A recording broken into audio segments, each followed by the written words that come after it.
السلام علیکم دوستو، میرے چینل اردو کہانیاں میں خوش آمدید۔ آج ایک نئی سچی خوفناک کہانی کے ساتھ آپ کی خدمت میں حاضر ہوں۔ آئیے کہانی کا آغاز کرتے ہیں۔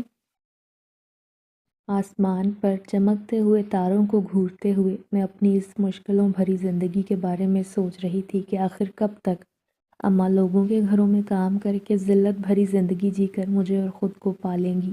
میں اب بڑی ہو چکی تھی، اب مجھے کچھ کرنا تھا، مجھے ماں کا سہارا بننا تھا۔ بے شک میری تعلیم زیادہ نہ تھی، مگر میں میٹرک پاس تھی اور کہیں بھی چھوٹا موٹا کام کر سکتی تھی۔ مگر اماں نے آج تک مجھے باہر نکلنے کی اجازت نہ دی۔ وہ ہمیشہ ایک ہی بات سمجھاتی کہ چاہے ہم غریب ہیں مگر ایک بات یاد رکھنا، تیرا باپ عزت دار شخص تھا۔ اسے گھر کی عورتوں کو آج تک باہر کے لوگوں کے ساتھ نہیں دیکھا۔ انہوں نے مجھ سے پسند کی، شادی کی اور اپنے گھر والوں سے منہ موڑ لیا، مگر اس نے تاکید کی کہ ہمارے خاندان کی عورتیں 7 پردوں میں چھپی رہی تھیں۔ تم بے شک وہ پردہ نہ اپناؤ، مگر میری بیٹی میرا خون ہے، تمہارے اصرار پر میں اسے پڑھنے کی اجازت دیتا ہوں، مگر یاد رکھنا یہ ذمہ داری اب تمہاری ہے۔ تم میرے خاندان کی عزت پر حرف نہیں آنے دو گی۔ میرے بابا کی باتیں میرے ذہن میں گردش کر رہی تھی۔ ویسے انہیں دنیا سے گئے ہوئے 3 سال ہو گئے تھے۔ وہ اس دنیا سے جا چکے تھے۔ جب تک وہ زندہ تھے انہوں نے ہماری خاطر بہت مشکلات کا سامنا کیا، اپنا گھر بار حویلی سب چھوڑا۔ ایک پرائیویٹ کمپنی میں نوکری کر کے وہ ہمیں اچھے سے رکھ رہے تھے۔ وہ چاہتے تو اپنی عالی شان حویلی میں رہ کر پورا سائش زندگی بسر کر سکتے تھے، مگر انہوں نے ماں کی محبت میں ساری مشکلات اٹھائیں۔ تبھی اماں کے زور زور سے کھانسنے پر میں فوراً ان کی طرف متوجہ ہوئی۔ کیا ہوا اماں، آپ کی طبیعت تو ٹھیک ہے؟ اماں نے کہا، جا مائرہ ایک گلاس پانی لے آ۔ میں فوراً سے جا کر اماں کے لیے پانی لے آئی، انہیں پانی پلایا۔ وہ عجیب بے چین لگ رہی تھیں، کہنے لگی، دم گھٹ رہا ہے کہ میرے بعد میری بچی کا کیا ہوگا؟ تیرا تو کوئی بھائی بھی نہیں اور نہ تیرے خاندان والے تجھے اپنانے پر راضی ہوئے تھے۔ تیرے باپ کے بعد بھی ان کی ناراضگی ختم نہ ہوئی اور انہوں نے ہمیں حویلی میں پاؤں تک نہ رکھنے دیا۔ میرے بعد تیرا کیا ہوگا؟ اماں کی یہی باتیں میرا دل دہلا رہی تھیں۔ اماں خدا را آپ بار بار حویلی والوں کا ذکر میرے سامنے نہ کیا کریں۔ جب انہوں نے آپ کو نہیں اپنایا تو آپ کی بیٹی کو بھلا کیوں اپنائیں گے؟ اللہ مالک ہے، کچھ نہ کچھ ہو جائے گا۔ اور ابا کو شاید معلوم نہ تھا کہ وہ اتنی جلدی دنیا سے چلے جائیں گے، ورنہ تو وہ ہمارے لیے لازماً کوئی بندوبست کر جاتے۔ ایک دن ابا کے دفتر سے فون آیا کہ قاسم شاہ کا انتقال ہو گیا ہے، ان کی میت کو حویلی پہنچا دیا گیا۔ ہمیں تو ابا کی تدفین کا بھی موقع نہ دیا گیا۔ ان کے بھائیوں نے ان کی میت اٹھوا لی۔ ہاں، میری دادی کا یہ احسان تھا کہ انہوں نے ہمیں گھر سے تب تک نہ نکالا جب تک ابا کی تدفین نہ ہوئی۔ انہوں نے سارا قصور اماں پر ڈال دیا کہ وہ میرے بابا کو اس حال تک لے کر گئی تھی۔ اگر وہ ان کے ساتھ رہتے تو ان کو یوں اچانک موت نہ آتی۔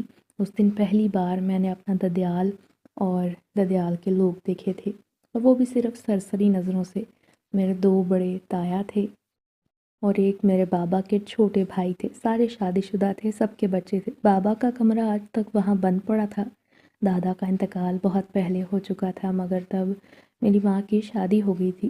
ان کے سسر نے انہیں اپنانے سے انکار کر دیا تھا۔ بابا کی شادی کے کچھ عرصے بعد ان کے والد کا انتقال ہو گیا۔ وصیت کے مطابق دادی نے بابا کو حویلی میں جگہ نہ دی۔ یوں 17 سال بیت گئے، یہ ناراضگی اب تک قائم رہی۔ میرے ددیال کی ساری لڑکیاں پردہ کرتی تھیں اور گھر میں ان کے لیے استانی رکھی گئی تھی، جبکہ میں اسکول اور کالج کی تعلیم حاصل کرنے لگی، کیونکہ میری ماں باہر کے لوگوں سے آئی تھی۔ ددیال والوں نے کبھی ہم سے رشتہ نہ رکھا، ننیال میں صرف ماموں ہی تھے جو میری ماں کی شادی کے بعد کہیں بیرون ملک جا کر رہائش پذیر تھے۔ اپنے بیوی بچوں کے ساتھ ماں سے کبھی کبھار ان کی بات ہو جاتی، نہیں تو مہینوں ممانی ان کو میری ماں سے بات نہ کرنے دیتی۔ وہ سخت مزاج خاتون تھیں۔ اماں بھی انہیں خوش دیکھنا چاہتی تھیں، بس کبھی حال احوال ہو جاتا تو ٹھیک، نہیں تو مہینوں گزر جاتے۔ میرے والدین کی پسند کی شادی تھی، جس کی وجہ سے اماں اب ماموں سے شکایت نہ کر سکتی تھی، کیونکہ اس شادی میں ان کی اپنی رضامندی شامل تھی۔ انہوں نے اپنے رشتہ داروں میں ہوا رشتہ توڑ کر میرے باپ سے شادی کا فیصلہ کیا، مگر وہ نہیں جانتی تھی کہ ان کو سسرال میں کبھی اپنایا نہیں جائے گا۔ بابا کے انتقال کے بعد 3 ماہ تک تو ان کے گھر والے ہمارا کچھ نہ کچھ خیال کرتے تھے، وہ بھی بابا کی عزت کی خاطر۔ اس کے بعد سب ایسے بھولے کہ کسی نے پلٹ کر بھی نہ دیکھا۔ پھر اماں نے خود ہی قدم باہر نکالا، لوگوں کے گھروں میں کام کرنا شروع کیا۔ اماں کی یہ حالت دیکھ کر میرا دل خون کے آنسو روتا تھا۔ شام میں وہ جہاں کام کرتی وہیں سے کھانا لایا کرتی تھی، میں پورا دن گھر میں بیٹھی بور ہوتی۔ اماں نے سختی سے منع کیا تھا کہ تم باہر نہیں جاؤ گی، ورنہ میں تو ہمیشہ کہتی تھی کہ میں کہیں کام کر لوں، کسی کے بچوں کو ٹیوشن پڑھا لوں، مگر اماں نے کہا نہیں، تیرے باپ نے سختی سے منع کیا تھا کہ ماہرہ کو اسی نقش قدم پر چلانا جس پر حویلی کی لڑکیاں چلتی ہیں، ورنہ کل کو میرے بھائی میرے منہ پر تھوکیں گے کہ اس کی بیٹی کام کر رہی ہے۔ مگر اب ہمیں حویلی والے کھانے کو تو نہ دینے والے تھے، اماں ایک بھی نہ سنتی تھی۔ اماں کو پانی پلا کر میں نے سلا دیا تھا اور خود رات بھر جاگ کر آسمان کو دیکھتی رہی، سوچنے لگی کہ اب خود ہی کوئی قدم اٹھانا پڑے گا، اب اماں کی وہ عمر نہیں رہی۔ اگلی صبح کافی دیر گزر گئی مگر اماں دیر تک سوتی رہیں۔ میں نے چیک کیا تو اماں تیز بخار میں مبتلا تھی۔ میں نے انہیں اٹھایا اور ڈاکٹر کی طرف جانے کا کہا۔ انہوں نے کہا کوئی ضرورت نہیں فضول خرچی کرنے کی، میں بالکل ٹھیک ہوں۔ میں نے ان کی ایک نہ سنی، انہیں تیار کر کے ہسپتال لے گئی۔ ڈاکٹر نے کچھ ضروری ٹیسٹ کرنے کا کہا تھا جن کی رپورٹ ہمیں آنے والے دن میں ملے گی۔ میں نے پورا دن اماں کا خیال رکھا، ان کے لیے دلیا وغیرہ بنایا اور اگلی صبح تیار ہو کر رپورٹ لینے چلی گئی تھی، جب ڈاکٹر نے مجھے ایک بہت بری خبر سنائی کہ تمہاری ماں کے گردے بالکل ناکارہ ہو چکے ہیں۔ یہ سن کر میرے پیروں تلے سے زمین نکل گئی۔ میری اماں واحد سہارا تھی، میں تو دنیا سے بالکل ناواقف تھی۔ خیر اب اماں کے علاج کے لیے کوئی دوسرا قدم اٹھانا تھا۔ وقتی طور پر دوائیاں لے کر گھر پر آ گئی، انہیں آرام کرنے کا کہا۔ اماں نے لاکھ منع کیا کہ تمہیں کہیں جانے کی ضرورت نہیں، مگر میں نے اماں سے کہا ہم مجبور لاچار ہیں، مجھے کام کرنا پڑے گا، آپ فکر نہ کریں، میں آپ کی عزت پر حرف نہیں آنے دوں گی۔ میں نے برقع پہنا، نقاب کیا اور باہر نکل آئی۔ میرا رخ شہر کی طرف تھا، جبکہ ہم لوگ کم آبادی والے علاقے میں رہتے تھے۔ رکشے میں بیٹھ کر میں کافی دور آ گئی تھی، سمجھ نہیں آ رہا تھا کہاں جاؤں۔ مجھے کوئی تجربہ بھی نہ تھا، ہاں مگر میں گھر کے کام، صفائی ستھرائی، کپڑے دھونا، برتن مانجنا، ان کاموں سے آگاہ تھی۔ اماں نے سارے کام سکھائے تھے۔ خیر اب مجھے ہمت کرنی تھی، کچھ تو جوڑ توڑ کر کے اپنا ان کا گزارا کرنا تھا۔ میں نے رکشے والے کو ایک دو حویلیوں کے باہر روکا اور وہاں کام کرنے کا پوچھا، مگر ہر کوئی مجھے سر سے پیروں تک دیکھتا اور منع کر دیتا۔ خوبصورتی میں تو میں بے مثال تھی، سرخ و سفید رنگت، سنہرے بال، نیلی آنکھیں، مجھے اپنے دیال سے ورثے میں ملا تھا۔ یوں تو مجھے اور وراثت میں سے کچھ نہ ملا، مگر یہ خوبصورتی مجھ پر بھاری پڑ گئی۔ کاش میں ایک سادہ شکل و صورت کی عام سی لڑکی ہوتی تو شاید کوئی بھی کام پر رکھ لیتا، مگر اب تو ہر کوئی دروازہ بند نظر آ رہا تھا۔ تھک ہار کر شام کو گھر آ گئی، مگر اب پھر بھی میں نے ہمت نہ ہاری۔ واپس آئی تو اماں جائے نماز پر بیٹھی اللہ تعالیٰ سے دعا کر رہی تھیں۔ یقیناً ان کی دعاؤں میں میرا نام شامل تھا۔ میں نے بھی دعا کی کہ یا اللہ میری ماں کا سایہ ہمیشہ مجھ پر قائم رکھنا، مجھے کسی امتحان میں نہ ڈالنا۔ بابا کو کھونے کے بعد میں بری طرح ٹوٹ چکی ہوں، ماں کے سہارے ہی جی رہی ہوں۔ ہمت کرتے ہوئے اگلے دن دوبارہ کام کے لیے نکل کھڑی ہوئی، مگر مجھے پتہ تھا کہ اتنی جلدی بات نہیں بنے گی، کچھ دن تو لگیں گے۔ پھر اسے اگلے دن بھی میں اماں کی خاطر گھر سے نکل آئی، جگہ جگہ گھوم پھر کر کام کا پتہ کرنے لگی۔ دوپہر سے شام ہونے کو آ گئی تھی مگر اب تک کوئی بات نہ بنی تھی۔ شدید مایوسی تھی اور مایوسی کے عالم میں حلق میں آنسوؤں کا گولہ اٹکنے لگا تھا۔ صبح سے میں نے صرف ناشتہ کیا ہوا تھا، اس کے بعد پورا دن تھک ہار کر اب میں ہوٹل کے باہر سیڑھیوں پر آ کر بیٹھ گئی، جب سیکیورٹی گارڈ میرے پاس چلا آیا۔ عمر میں وہ 50 سے زائد کا تھا۔ بولا بیٹا خیریت ہے، تم یہاں آ کر بیٹھی ہو؟ اس کے ہمدرد لہجے پر میری آنکھ سے آنسو بہہ نکلے۔ میں نے انہیں اپنی کہانی سنائی اور کام کے بارے میں پوچھا تو انہوں نے کہا یہ ہوٹل بہت اچھا ہے، یہاں کا مالک مہربان ہے، وہ مشکل میں گھرے لوگوں کی مدد لازمی کرتا ہے۔ تم ایسا کرو اندر آ جاؤ، کاؤنٹر پر جو آدمی بیٹھا ہے اسے کہو تمہیں مالک سے ملوا دے، مجھے امید ہے کوئی تو بات بن جائے گی۔ خیر میں نے ایک نظر عالی شان ہوٹل کی عمارت کو دیکھا، کچھ سوچ کر اندر چلی آئی۔ اندر داخل ہوتے ہی یوں لگا جیسے میں کسی اور دنیا میں آ گئی ہوں۔ اتنا عالی شان خوبصورت ہوٹل میں نے پہلے کبھی نہیں دیکھا تھا۔ گھر کی محدود سی دنیا میں میں کبھی باہر نہ نکلی تھی۔ میں پھر کاؤنٹر پر چلی آئی اور اس لڑکے نے مجھے کہا کہ 15 منٹ آپ انتظار کریں۔ میں وہیں کھڑے ہو کر ہوٹل کا جائزہ لینے لگی۔ یہ کافی اچھا اور خوبصورت بنا ہوا تھا اور اس وقت خاصی چہل پہل بھی تھی، شاید شام کا وقت تھا، لوگوں کو کھانے کی ضرورت ہوگی۔ 15 منٹ کے بعد اس لڑکے نے مجھے ایک کمرے کی طرف اشارہ کرتے ہوئے کہا، وہ سامنے دفتر ہے، آپ چلی جائیں۔ میں جھجکتے ہوئے وہاں گئی اور پہلے میں نے ہلکی سی دستک دی۔ اندر سے بھاری اور گمبھیر آواز سنائی دی، آ جاؤ۔ میں دوپٹہ درست کرتے ہوئے اندر داخل ہو گئی۔ سامنے کرسی پر ہوٹل کا مالک براجمان تھا۔ جتنا شاندار ہوٹل تھا وہ اس سے زیادہ شاندار، اچھی شخصیت کا مالک تھا۔ اسے دیکھ کر میں ایک لمحے کے لیے حیران رہ گئی اور اس نے جب مجھے دیکھا تو وہ بھی حیران رہ گیا۔ مجھے اس کی حیرانی کی وجہ سمجھ میں نہ آئی تھی، تاہم جب میں نے انہیں اپنے آنے کا مقصد بتایا اور کہا، مجھے کام کی اشد ضرورت ہے، میں کچھ بھی کام کر لوں گی، آپ بس مجھے کام دے دیں، اماں بیمار ہیں۔ اس شخص نے کچھ دیر سوچا اور بولا، ایسا ہے کہ ابھی میرے پاس باورچی خانے میں جگہ خالی ہے، تمہیں وہیں کام کرنا ہوگا۔ اگر برتن دھونے والے ہیں تو دھو دیا کرنا، اگر سبزی کاٹنے کی ضرورت ہے تو وہ کر دینا، چھوٹے موٹے کام دیکھ لیا کرنا۔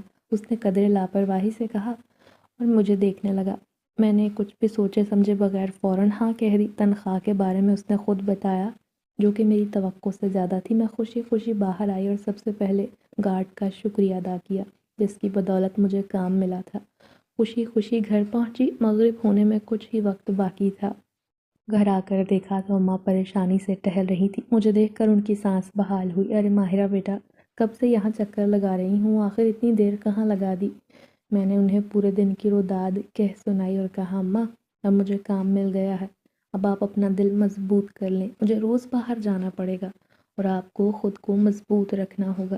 میں نے اماں کو سمجھاتے ہوئے کام کی بابت کے بارے میں بتا دیا اور کہا، باورچی خانے میں کام ملا ہے، مگر خوشی اس بات کی ہے کہ آپ کے کام اچھا ہے۔ اماں خیر مطمئن ہو گئی تھی، مگر بہرحال ان کے چہرے پر تھوڑے بہت وسوسے نظر آ رہے تھے، کیونکہ انہیں اس بات کا وہم تھا کہ خدا نخواستہ میرے ساتھ کچھ غلط نہ ہو جائے۔ اگلے دن کے لیے بے حد پرجوش تھی۔ اگلے دن میں وقت پر تیار ہو کر ہوٹل پہنچی، کاؤنٹر سے پوچھ کر سیدھا باورچی خانے میں آئی اور وہاں مجھے برتن دھونے والے سیکشن میں بھیج دیا۔ میں اپنا کام کرنے میں لگ گئی، پورا دن اسی طرح چھوٹے موٹے کام نپٹاتی رہی، چونکہ پہلا دن تھا، بہت زیادہ تھک گئی تھی۔ شام کو جب گھر پہنچی تب تک اماں کی جان سولی پر لٹکی ہوئی تھی۔ میں نے ان کی مکمل تسلی کروا دی۔ دوپہر کا کھانا ہوٹل سے کھا لیا تھا، شام کے لیے اماں نے بنا رکھا تھا، اور آج اتنا تھک گئی تھی کہ لیٹتے ہی فوراً نیند آ گئی۔ اسی طرح اگلے دن میں کام پر وقت سے چلی گئی۔ اب آہستہ آہستہ کر کے میرا معمول سیٹ ہو رہا تھا، میں وہاں بہت خوش تھی۔ ایک دن ہوٹل میں عجیب واقعہ دیکھنے کو ملا۔ جب میں برتن دھو کر کچن سے نکلی تو لابی سے آنے والی آوازوں نے میری توجہ اپنی طرف کھینچ لی، جبکہ وہاں موجود سب لوگ اپنے اپنے کاموں میں مصروف تھے۔ مجھے حیرت ہوئی، کیونکہ مجھے لگا یہ آواز صرف مجھے سنائی دے رہی ہے۔ جبکہ میں نے ساتھ کام کرنے والے لڑکے سے اس بارے میں پوچھا تو وہ بولا، یہ آوازیں یہاں معمول کا حصہ ہیں، اکثر آوازیں آتی رہتی ہیں مگر کوئی دکھائی نہیں دیتا۔ مگر جب ان آوازوں نے کسی کو نقصان نہ پہنچایا تو سب لوگوں نے ان آوازوں سے ڈرنا چھوڑ دیا۔ یہ آوازیں ابھی بھی آتی ہیں اور اکثر ہمارے باس کا نام لے کر پکارتی ہیں۔ ایسا لگتا ہے کانوں کے پردے پھٹ جائیں گے۔ تفصیل سن کر میرا دل تو جیسے خوف کے مارے سکڑ گیا تھا۔ مگر خیر، گھبراؤ مت، گھبرانے والی بات نہیں، تم اپنا کام کرو، دیکھنا کچھ دیر بعد سب کچھ خود ہی ٹھیک ہو جائے گا اور پھر کتنے ہی دنوں تک یہ آوازیں سنائی نہیں دیں گی۔ اس نے جب تفصیل سنائی تو میں عجیب نظروں سے دیکھتی رہ گئی، یعنی اس کے لیے یہ سب معنی نہیں رکھتا تھا۔ وہ پچھلے 3 سال سے یہاں کام کر رہا تھا تو وہ ان چیزوں کا عادی ہو چکا تھا، مگر مجھے تو ابھی 1 مہینہ بھی نہ ہوا تھا۔ میرا ڈرنا تو قدرتی بات تھی، وہ کتنی آسانی سے کہہ گیا تھا کہ ڈرنے کی بات نہ تھی، مگر اس کے بعد میرے ہاتھ کانپتے رہے۔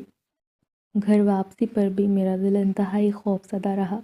میں ڈری سہمی ہوئی تھی۔ اماں کو میں نے کچھ بھی نہ بتایا، کیونکہ اگر میں انہیں حقیقت بتا دیتی، ذرا سا بھی کچھ ایسا ویسا بتاتی تو وہ مجھے یقیناً کام پر نہ جانے دیتی۔ وہ میرے معاملے میں بہت وہمی تھی اور یہ معاملہ بھی کچھ ایسا تھا، سو میں نے اماں کو کچھ نہ بتانے کا سوچا اور کام پر جاتی رہی۔ حیرت انگیز طور پر اس دن کے بعد سے وہ آوازیں دوبارہ سنائی نہ دی تھیں۔ مجھے آج پہلی تنخواہ ملنے والی تھی، میں بہت پرجوش تھی۔ کیونکہ اپنی کمائی کا نشہ ہی کچھ اور ہوتا ہے۔ آج صبح سویرے میں بہت تیزی سے سارے کام کر رہی تھی۔ وقت پر جب ہوٹل پہنچی تو موڈ بہت اچھا تھا۔ کچھ دیر بعد باس کے دفتر میں سب لوگ باری باری جانے لگے۔ باس ہر ایک کو اپنی ہاتھ سے تنخواہ دیتے تھے، سب کا حال احوال پوچھتے تھے اور کسی ضرورت کے بارے میں بھی میں اپنی باری کا انتظار کر رہی تھی۔ میری باری آنے میں کچھ دیر باقی تھی اور میرے چہرے سے اندازہ لگایا جا سکتا تھا کہ میں انتہائی خوش ہوں۔ میں جو ہی دفتر میں پہنچی، باس نے میرا نام پوچھا۔ اپنا نام بتانے کے بعد وہ تنخواہ کے لفافے کو نکال کر میری طرف بڑھانے لگے تو یکدم سے ٹھٹک گئے اور بولے، یہ نیلی آنکھیں کچھ دیکھی دیکھی سے لگ رہی ہیں۔ ان کے اس انداز پر میں گھبرا گئی۔ میں نے کہا، جی آپ سے ایک بار پہلے بھی ملاقات ہوئی تھی جب میں آپ سے کام لینے آئی تھی، میں نے سادگی سے کہا۔ تو وہ خاموش ہو گئے، تاہم میں تنخواہ کا لفافہ لے کر باہر آ گئی۔ اس لمحے میرا دل زور زور سے دھڑک رہا تھا۔ لفافہ کھول کر میں نے پیسے گنے، وہ میری تنخواہ سے کہیں زیادہ تھے۔ مجھے حیرت ہوئی کیونکہ جو تنخواہ مقرر کردہ تھی یہ رقم اس سے کہیں زیادہ تھی۔ میں فوراً کمرے میں گئی اور کہا، سر یہ تنخواہ زیادہ ہے، میری تنخواہ اس سے کم ہے۔ انہوں نے گہری نظر سے مسکرا کر دیکھا اور بولے، میں نے جان بوجھ کر زیادہ پیسے رکھے تھے تاکہ دیکھ سکوں تم کتنی ایماندار ہو اور تم اپنے امتحان میں مکمل اتری، اسی لیے یہ اضافی رقم تمہارا انعام ہے، رکھ لو۔ مجھے حیرت ہوئی، تاہم میں چپ ہو کر لفافہ لے کر نکل آئی۔ مجھے باس کے اس عمل سے ناگواری محسوس ہوئی۔ آخر انہیں ضرورت کیا تھی میری ایمانداری کا امتحان لینے کی؟ انہیں ایسا طریقہ نہیں اپنانا چاہیے تھا۔ دل ہی دل میں انہیں کوستی ہوئی گھر آ گئی۔ لفافہ اماں کو دیا۔ اماں نے مجھے ڈھیروں دعائیں دیں۔ جب انہوں نے تنخواہ نکال کر گنی تو مجھ سے وہی سوال پوچھا۔ میں نے بونس کہہ کر ٹال دیا اور باس نے کہا، میں نے کہا، اماں باس نے بتایا ہے ہر سال اس مہینے بونس ملتا ہے، اسی لیے تمہیں بھی ملے گا۔ اب کام پر ہوٹل میں چونکہ میری اسٹاف کے ساتھ تھوڑی بہت واقفیت سلام دعا ہو چکی تھی، اگلے دن میں نے اپنے ساتھ موجود اس لڑکے سے کہا، آخر باس نے میرے ساتھ ایسا کیوں کیا؟ کیوں انہوں نے میری ایمانداری کو ٹیسٹ کیا؟ پھر آگے سے اس نے مجھے جو کچھ کہا تھا وہ سن کر میرے پیروں تلے سے زمین نکل گئی۔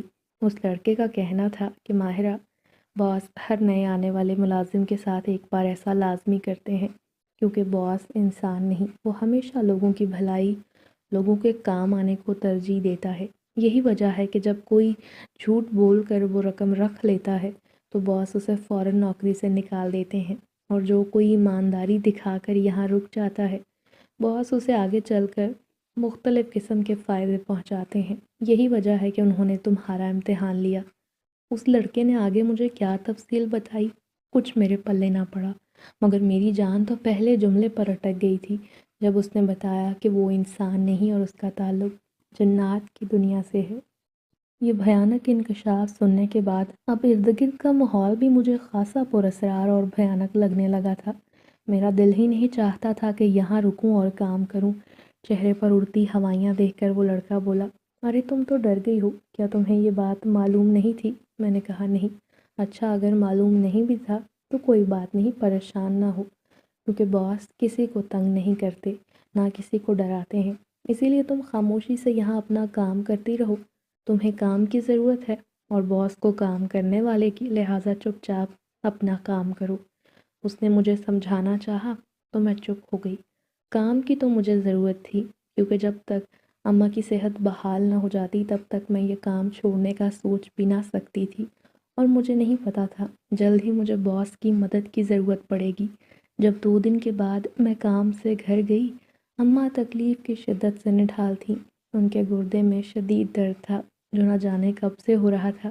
جب ان کی برداشت سے باہر ہو گیا تو وہ بے ہوش ہو گئیں۔ میرے تو ہاتھ پیر پھول گئے۔ میں نے اسی لمحے ایمبولینس بلائی، اماں کی رپورٹیں اپنے بیگ میں رکھیں۔ جب تک ایمبولینس آئی ہم تیار تھے۔ اماں کو فوراً ہم ہسپتال لے گئے، جہاں ڈاکٹر نے مختلف ٹیسٹ کرنے کے بعد کہا کہ اماں کے چونکہ دونوں گردے آخری سٹیج پر ہیں، اسی لیے ایک گردے کا ٹرانسپلانٹ ہونا انتہائی ضروری ہے۔ ڈاکٹر کی یہ بات نے میرے پیروں تلے سے زمین سرکا دی۔ اتنا مہنگا علاج میں کہاں سے کروا سکتی تھی؟ لاکھوں کا خرچ تھا اور میرے پاس تو بھی پھوٹی کوڑی بھی نہ تھی۔ پریشانی کے عالم میں اپنے فرش پر گر کر شدت سے رونے لگی۔ سمجھ نہیں آتا تھا کون سا راستہ اختیار کروں، کس طرح اماں کا علاج کرواؤں۔ یہ میرے پاس واحد رشتہ تھیں جسے میں کھونا نہیں چاہتی۔ پہلے دل میں خیال آیا حویلی والوں کے پاس جاتی ہوں، ان کی منت سماجت کرتی ہوں، آخر ہم ان کے سگے ہیں، قریبی ہیں، شاید انہیں ترس آ جائے۔ مگر پھر اپنے خیال کو جھٹک دیا کہ جب اماں نے کڑے سے کڑے وقت میں ان کی مدد نہیں لی تو اب مجھے وہ کیا سمجھیں گے، مجھے کیا ضرورت ہے۔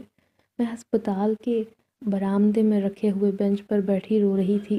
نہ جانے یہاں بیٹھے مجھے کتنا وقت گزر گیا کہ اچانک سے مجھے اتنی تیز خوشبو محسوس ہوئی اور کچھ ہی دیر کے بعد مجھے باس آتے دکھائی دیے۔ انہیں ہسپتال میں دیکھ کر میں حیران رہ گئی۔ وہ ارد گرد کمروں کے نمبر دیکھتے ہوئے آگے بڑھ رہے تھے۔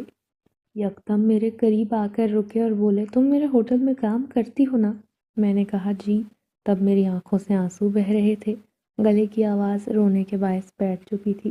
انہوں نے حیرت سے دیکھا اور کہا، کیا ہوا، سب خیر تو ہے؟ میں نے مختصراً انہیں اماں کی بیماری کے بارے میں بتا دیا، ان کے داخل ہونے کا بھی کہہ دیا۔ وہ کچھ دیر تو سوچ میں مبتلا رہے، پھر ڈاکٹر کا نام پوچھ کر اس کے پاس گئے اور اگلے مراحل اتنی آسانی سے طے ہو گئے کہ مجھے خود شک ہونے لگا۔ باس نے اماں کے ٹرانسپلانٹ کے لیے رقم جمع کرائی، سارا علاج انہوں نے کروایا تھا۔ ان کی اس قدر مہربانی پر میں دنگ رہ گئی تھی اور یقین نہیں آتا تھا کہ کوئی لاکھوں روپیہ کسی عام انسان کے گردے پر خرچ کر دے گا، مگر باس نے ایسا کر دکھایا تھا۔ میں تو سر سے پیر تک ان کی شکر گزار تھی۔ اماں کے لیے سب سے بڑا مسئلہ اب ڈونر کی تلاش تھی اور آج کل ہم ہسپتال میں اسی کام کے پیچھے لگے ہوئے تھے۔ 2 دن ہو گئے تھے میں کام پر بھی نہ جا رہی تھی۔ آج میں نے سوچا ہوٹل جا کر باس سے ایک بار بات کر کے آتی ہوں، انہیں بتا دیتی ہوں۔ اسی لیے اماں کو بتا کر میں ہوٹل کے لیے نکل آئی۔ باس اپنے دفتر میں موجود تھے۔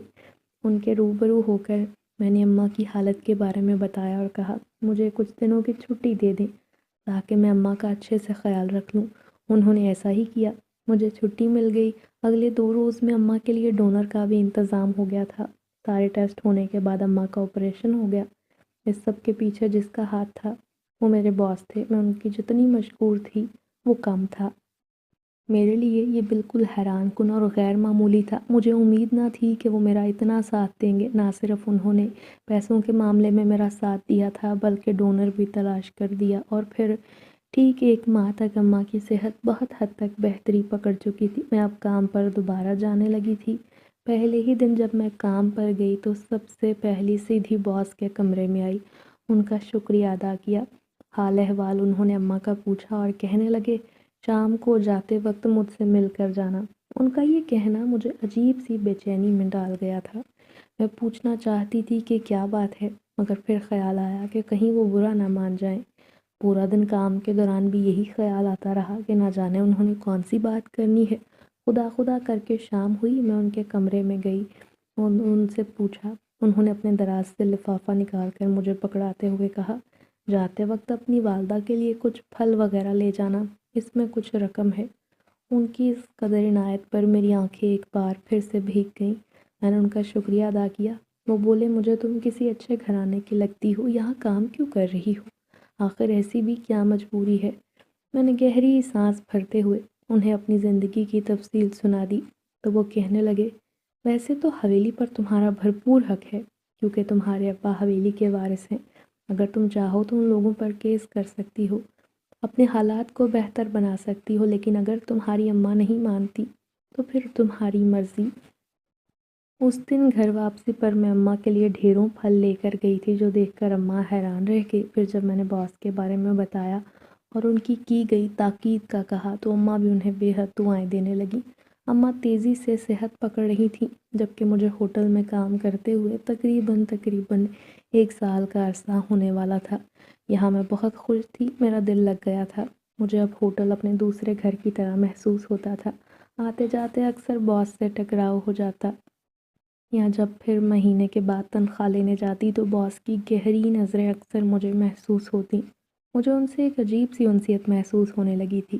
اپنی زندگی میں کبھی میں نے کسی انسان کو اتنا نرم دل نہیں پایا تھا جتنا وہ تھے، اور وجہ شاید یہی تھی کہ وہ انسان نہیں تھے، ایک جنذاتے تھے۔ مگر جو بھی تھا، انہوں نے جس طرح ہمارا خیال رکھا، اماں کے علاج کروانے میں مدد کی، میرے لیے یہ بہت بڑی کامیابی تھی۔ یہ ان کا بہت بڑا احسان تھا۔ یہاں کام کرنے کے دوران میری تنخواہ میں بھی اضافہ ہو چکا تھا۔ وہ اکثر آتے جاتے اماں کا حال احوال پوچھتے رہتے۔ گھریلو حالات پہلے سے کافی بہتر تھے۔ اب تو اماں کو میں نے کسی کے بھی گھر کام کرنے سے منع کر دیا تھا، کیونکہ اماں جو ہی تھوڑا صحت مند ہوئی انہوں نے دوبارہ سے اپنے کام کو جاری رکھنے کی ضد کی تھی، اور میں نے کہا بالکل نہیں، اب آپ آرام کریں، اب میں ہی کام کروں گی۔ اس کے علاوہ باس ہم پر بہت مہربان ہیں، آپ کو ہرگز کام کرنے کی ضرورت نہیں۔ یہ سن کر اماں مسکرا دیتی۔ میں ہمیشہ انہیں آرام کرنے کی تلقین کرتی ہوں، مگر ابا کو یاد کرتے ہوئے ان کی آنکھیں بھیگ جایا کرتی اور وہ یہی بات کہتی کہ جس طرح تمہارے باپ نے تاکید کی تھی کہ تمہیں گھر سے باہر نہ نکالوں، مگر یہ وعدہ مجھ سے پورا نہ ہوا۔ میری بیماری نے تمہیں گھر سے باہر نکلنے پر مجبور کر دیا۔ اگر میں بیمار نہ ہوتی حالات قدرے مختلف ہوتے۔ وقت کا کام ہے گزرنا، وقت گزر جاتا ہے۔ اس کام میں مجھے 2 سال ہو گئے تھے۔ ایک دن اچانک ہمارے گھر کا دروازہ زور زور سے کھٹکھٹایا گیا۔ پہلی بار ایسا ہوا تھا، ورنہ محلے کی کوئی عورت آتی بھی تو بس کچھ دیر کے لیے آتی، اور وہ بھی کبھی کبھار، کیونکہ جب ابا زندہ تھے انہوں نے بہت کم محلے والوں سے تعلقات قائم کرنے کی اجازت دی تھی۔ یہی وجہ تھی کہ میں اور اماں جان بڑی محدود زندگی گزار رہے تھے۔ آج اچانک دروازہ کھٹکھٹایا گیا، ہم دونوں ماں بیٹی چونک اٹھے۔ دل میں عجیب سا خوف آ گیا۔ شام کا وقت تھا، اماں کو انجانے خوف اور وسوسے ستانے لگے۔ اماں نے جو ہی پوچھا کون ہے، دروازہ کھولا تو اپنے سامنے موجود شخص کو دیکھ کر حیران رہ گئیں۔ انہوں نے جب پوچھا کہ یہ قاسم شاہ کا گھر ہے تو اماں کی آنکھ سے ایک آنسو ٹوٹ کر نکلا۔ انہوں نے ہاں میں سر ہلایا۔ وہ بولے میں قاسم شاہ کا بھائی ہوں۔ اماں نے کہا میں نے آپ کو پہچان لیا ہے بھائی صاحب، شاید آپ مجھے بھول گئے ہیں۔ اماں کے نرمی سے کہنے پر وہ چونک اٹھے اور ان کے چہرے پر گہرا ملال اور شرمندگی چھا گئی تھی۔ انہوں نے اندر آنے کی اجازت چاہی۔ اماں خوش دلی سے انہیں اندر لے آئیں۔ اماں کے چہرے پر سنجیدگی تھی۔ خود مجھے بھی اپنے تایا کے آنے کا مقصد نہیں پتہ تھا۔ اماں کے کہنے پر میں نے فوراً انہیں سلام کیا اور چائے پکانے چلی گئی، جبکہ میرے سلام کے جواب میں تایا نے بڑے پرتپاک انداز میں مجھے گلے لگانا چاہا، مگر میں آگے نہ بڑھی۔ باورچی خانے میں چائے پکانے کے دوران میرا ذہن مختلف سوچوں کی آماج کا بنا رہا۔ بار بار یہی خیال ستا رہا تھا کہ آخر تایا جان اتنے لمبے عرصے کے بعد یہاں کیا لینے آئے ہیں، جبکہ بھائی کے انتقال کے بعد تو انہوں نے ایک بار بھی ہماری خیر خبر نہ لی، تو اب ان کا یہاں واپس آنے کا کیا مقصد ہے؟ مجھے اس بات پر غصہ تھا، میں جھنجھلا رہی تھی۔ خیر چائے بنا کر 2 کپ میں نکال کر لے آئی۔ تب تک اماں تایا خاموشی سے بیٹھے تھے۔ نہ جانے میرے آنے سے پہلے گفتگو کا موضوع کیا تھا۔ مجھے دیکھتے ہی دونوں چپ ہو گئے۔ پھر تایا چائے پینے کے بعد اٹھتے ہوئے اماں سے بولے میں کل آپ کو لینے آؤں گا، آپ اور ماہرہ دونوں تیار رہنا۔ یہ کہہ کر وہ چلے گئے۔ ان کے جاتے ہی میں نے پوچھا اماں آخر ایسی کیا بات ہے؟ کل یہ ہمیں کہاں لے کر جا رہے ہیں اور آج برسوں بعد انہیں ہماری یاد کہاں سے آ گئی؟ میرے ذہن میں جتنے سوال تھے میں اماں سے پوچھتی جا رہی تھی۔ اماں کی زبان پر چپ تھی۔ پھر اماں نے کہا ماہرہ دراصل تمہارے تایا ہمیں ہمارا حصہ دینا چاہتے ہیں۔ وہ کل ہمیں کورٹ لے کر جانا چاہتے ہیں، وہاں میرے اور تمہارے دستخط ہوں گے اور وہیں جج کے سامنے وہ ہمارے حصے کے کاغذات ہمیں دے دیں گے۔ میں شدید حیران ہوئی۔ مجھے تایا سے اس انسانیت کی توقع ہرگز نہ تھی۔ میں نے کہا مگر آخر انہیں اچانک ہمارا خیال کیسے آ گیا؟ اماں نے کہا انہوں نے زندگی میں بہت سارے اتار چڑھاؤ دیکھے ہیں، اب آ کر انہیں اس بات کا احساس ہوا کہ انہوں نے ہمارے ساتھ زیادتی کی، اسی وجہ سے وہ اپنی زیادتیوں کا بدلہ اتارنا چاہتے ہیں، اور ان کی خواہش ہے تمہاری شادی ان کے بڑے بیٹے سبطین سے ہو جائے اور ہمارا حصہ وہ ہمارے نام کر دیں۔ وہ ہمیں حویلی واپس لے جانا چاہتے ہیں۔ اماں نے اب اصل بات کی تھی جو سن کر میں چپ کی چپ رہ گئی۔ مجھے تو سبطین کے بارے میں کچھ علم نہیں تھا، نہ ہی میں نے کبھی اس کا نام سنا تھا، نہ اسے کبھی دیکھا تھا۔ خیر اگلے دن ہم تایا کے ساتھ کورٹ چلے آئے۔ پھر وہاں گواہان کی موجودگی میں تایا نے ابا کا حصہ ہمارے نام لگا دیا۔ میں اس دن خوش تھی۔ میں نے سوچا تھا آج کا دن میں اور اماں خوب موج مستی کریں گے۔ ہم نے بہت ساری شاپنگ کی، باہر کھانا کھایا، گھومے پھرے، شام کو تھکے ہارے گھر آئے۔ اماں بے حد مطمئن اور خوش تھیں۔ شاید اتنے عرصے کے بعد اب ان کے دل کو اس بات کا اطمینان ہوا تھا کہ ان کے سسرالیوں نے انہیں اپنا لیا ہے اور اب وہ حویلی کا ایک حصہ بن گئی ہیں۔ کورٹ سے آنے کے بعد کچھ دنوں کے بعد تایا ابا ایک دن سبتین کو لے کر آ گئے۔ وہ اونچا لمبا چوڑا مرد تھا، خوبصورت تھا، شاندار شخصیت کا مالک۔ باس کے بعد اگر میں نے کسی اور مرد کو اتنا خوبصورت پایا تھا تو وہ سبتین ہی تھا، اور اماں بھی ان سے مل کر خوش تھیں۔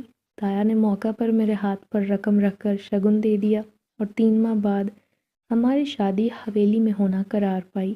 یہ سب کچھ اتنا آنن فانن ہوا کہ میں بہت حیران تھی، مگر اندر ہی اندر میں خوش بھی تھی۔ آج اسی لیے میں ہوٹل آئی تاکہ باس کو اپنی زندگی میں آنے والی اس خوشگوار تبدیلی کے بارے میں بتا سکوں، اور قانون کے مطابق 1 مہینہ پہلے ہی انہیں نوکری چھوڑنے کی اطلاع دے دوں۔ باس کے دفتر کے باہر کمرے سے آتی آوازیں سن کر میں باہر ٹھٹک گئی۔ ان سے کوئی میرا نام لے کر مخاطب تھا۔ باس اسے کہہ رہے تھے، میں نے کہا تھا نا مائرہ بہت اچھی لڑکی ہے، جس طرح اتنے سال اس نے یہاں کام کیا میں اسے اچھے سے جانتا ہوں۔ اس نے اپنی ماں کے لیے بھی کسی کی مدد قبول نہیں کی، وہ بہت خوددار ہے، اور مجھے امید ہے تم اس کا بھرپور خیال رکھو گے، آئندہ ان دونوں کے ساتھ اچھے رہو گے۔ باس نے کسی سے کہا تو میں حیران ہو گئی کہ وہ آخر کس سے ایسی بات کر سکتے ہیں۔ پھر کچھ لمحوں کے بعد ان کے کمرے سے سبتین کو نکلتے دیکھتا تو مجھے سارا قصہ سمجھ آ گیا۔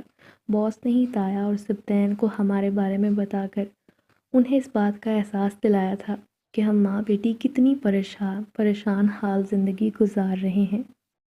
اسی لیے تو تایا ابا اچانک چلے آئے تھے، ہمارا حصہ ہمارے نام کر دیا۔ میرے دل میں باس کے لیے ان کی قدر، ڈھیروں شکر گزاری بڑھ گئی تھی، مگر میں نے ان پر اس بات کو ظاہر نہ کروایا۔ ان کی مہربانیوں کے لیے شکریہ ادا کرتی نوکری چھوڑنے کا بتا چکی تھی۔ انہوں نے مجھے آنے والی زندگی کے لیے بہت دعائیں دی اور شادی کے تحفے کے طور پر کچھ رقم دی، جسے میں نے فوراً تھام لیا، کیونکہ یہ تو اپنوں سے بڑھ کر تھے۔ سبتین سے میری شادی کو 5 سال ہو چکے ہیں، ہمارے 2 بچے ہیں، اور ہم حویلی میں اسی کمرے میں رہتے ہیں جہاں کسی زمانے میں میرے ابا رہا کرتے تھے۔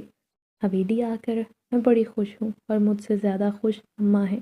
پورا دن حویلی کی خواتین کے ساتھ اماں کام کاج اور باتوں میں مصروف رہتی ہیں، یہاں پھر میرے بچوں کی پرورش میں میرا ہاتھ بٹاتی ہیں۔ اماں کے چہرے کی مسکراہٹ، ان کے چہرے کا سکون ہی میرے مطمئن ہو کر جینے کا واحد سبب ہے، اور اس معاملے میں میں رب کی بے حد شکر گزار ہوں۔